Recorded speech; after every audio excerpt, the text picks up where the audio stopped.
Tito, malayo pa ba yung bahay nyo? Hindi, Junjun. Ayun na lang yung bahay namin, no? Sigurado ako magiging close kayo ng anak ko. Talaga po, Tito? Ako din po, para may kalaro na ako. O, sige, tara na. Han, anak! Nandito na ako! Han! Andiyan ka na pala! Sakto pinaglutuan ka ng paborito mong pagkain! Ang sweet naman ng asawa ko, kaya mahal na mahal kita eh. Anak! Andiyan yung daddy mo! Anak! Andiyan na si Daddy! Daddy! Nga pala, asawa, Megan, may ipapakilala ko sa inyo. Sure ako, matutuwa kayo. Talaga, Daddy? Ano yun? Tara, pasok ka, Junjun. Huwag kang mahiya. Han, anak, ito nga pala si Junjun, pamangkin ko. Dito muna natitira sa atin. Mag-hi ka sa kanila, Junjun. Hello po.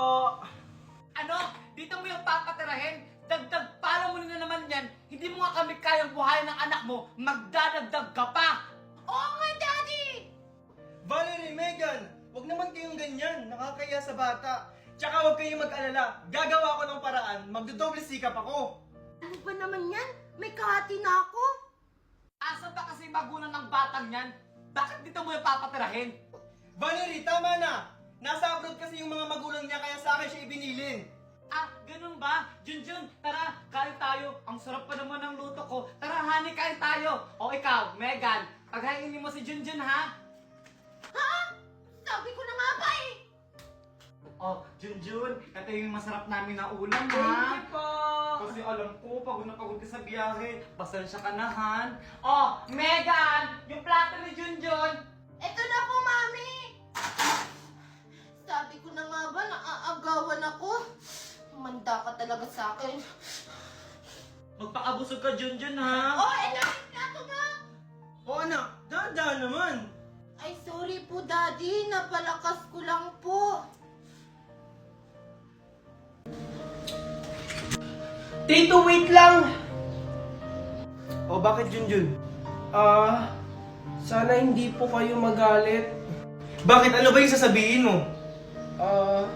Tito, uuwi na lang po siguro ako kasi lagi na lang po kayong nag-aaway.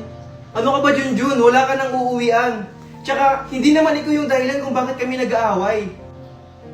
Nung isang araw po kayong nag-away, lahat po napakinggan ko po yun. Bita-bita ka talaga lagi, Junjun. Huwag mong alalahanin yung Junjun. Basta itong tatandaan mo, nandito lang kami para sa'yo. O sige na, aalis na ako. Hoy, Junjun! Halika ka rito! Bakit po, tita? Ano? Masaya ka na nag-away kami mag-asawa? Hindi ko rin naman pong ginustong mag-away kayo. Nagsabi lang naman po ako ng totoo. Di ba ayan yung gusto mo? Yung sirain mo yung pamilya namin? Oo nga. At dahil sa'yo, nalaman ni Daddy na nagsisinungaling ako. Itong bagay sa'yo!